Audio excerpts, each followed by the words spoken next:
अब योगेन जी, आप पर एक दो जो आरोप लगते हैं सोशल मीडिया में बहुत ज्यादा, आपको कहा जाता है आंदोलन जीवी। ये तो प्रधानमंत्री ने खुद कहा कि आप हर जगह जहां भी सरकार के खिलाफ कोई आंदोलन होता है, चाहे वो किसी भी मुद्दे पर हो, आप वहां पहुंच जाते हैं। आप अपनी जीविका ही आंदोलन से चलाते हैं। क्या जवाब है? दो चीजें।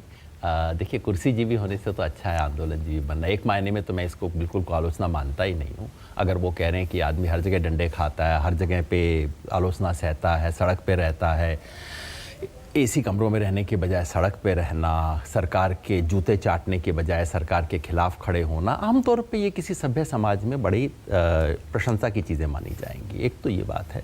दूसरा, क्या हर तरह के हर आंदोलन का समर्थन करता हूँ? आप ध्यान से देख लीजिए किसका करता हूँ और किसका नहीं करता। आंदोलन होते हैं, चले जाते हैं। और तीसरी बात, आजीविका चलाना, भाई इस पे तो बहुत गंभीर मामला है ना। अब देखिए, ये जो मोदी जी अरविंद केजरीवाल का हर अकाउंट जानते हैं, जाहिर है मेरा भी सारा अकाउंट जानते होंगे, स्वराज अभियान का भी जानते होंगे, ना कोई चीज़ छुपी भी तो हो नहीं सकती, है ना।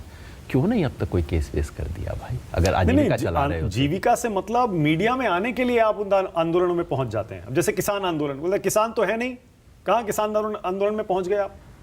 किसान है नहीं, हाँ, मतलब यही कहते हैं किसान तो है नहीं। में किसान नहीं थे, वो किसान थे। आपके बारे में कहते हैं वो कि जो किसान नहीं है वो भी पहुंच गए वहां। जय किसान आंदोलन सन 2015 से शुरू हुआ था हमारा तो, और जब इस देश में मंदसौर के बाद किसान आंदोलनों का समन्वय बना, उसके संस्थापकों में से मैं एक था। किसान मैं नहीं हूँ इस मायने में कि मैं खेत नहीं जोता, बिल्कुल सही बात है। उस लिहाज से अमित शाह जी भी किसान नहीं है ना? नहीं है ना? मानते हो ना? हाँ। राजनाथ सिंह किसान तो नहीं है ना? उनकी बायोग्राफी जाके चेक कर लीजिए क्या लिखा हुआ है।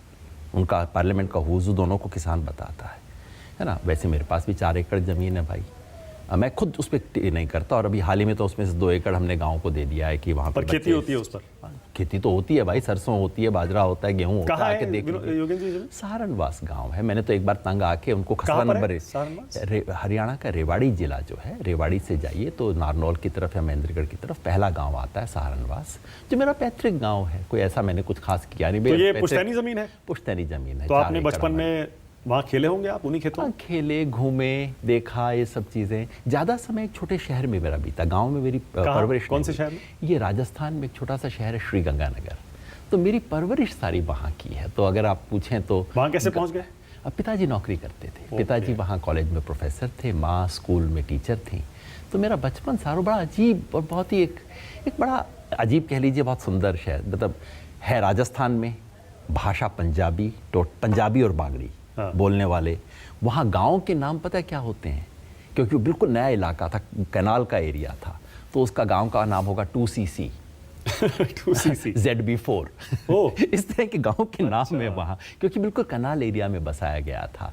अद्भुत इलाका था। आधे मतलब वहाँ बहुत बड़ी संख्या में सिख जो कि पंजाब से आए थे, काफ़ी संख्या में माइग्रेंट जो कि पाकिस्तान से इधर आए थे, जिन्हें रिफ्यूजी कहा जाता था, वो गलत शब्द है, और कुछ स्थानीय बागड़ी लोग। उनके बीच में परवरिश हुई। उस इलाके की अभी भी कोई गंगानगर बोलता है तो मेरे मन में घंटी सी बजती है कि अच्छा, गंगानगर। बचपन की यादें ताज़ा हो जाती है।